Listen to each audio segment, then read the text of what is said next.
بسم الله الرحمن الرحيم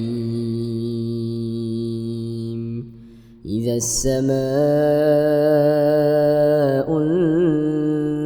انشقت وأذنت لربها وحقت وإذا الأرض مدت وألقت ما فيها وتخلت وأذنت لربها وحقت يا أيها الإنسان إنك كادح إلى ربك كدحا فملاقيه فأما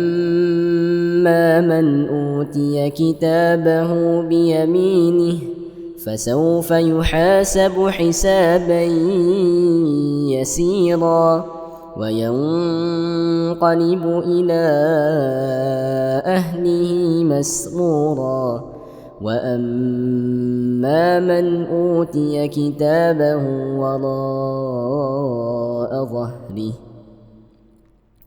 فسوف يدعو ثبورا ويصلى سعيرا إنه كان في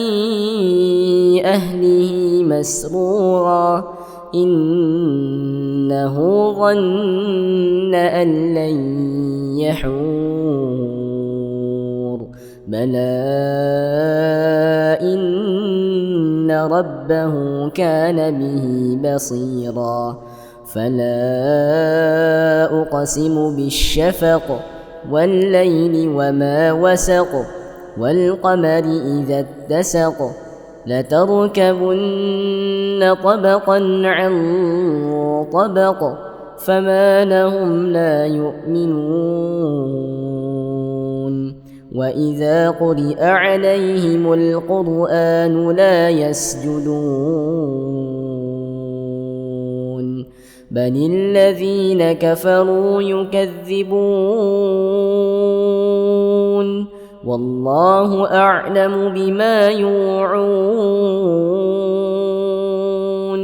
فبشرهم بعذاب أليم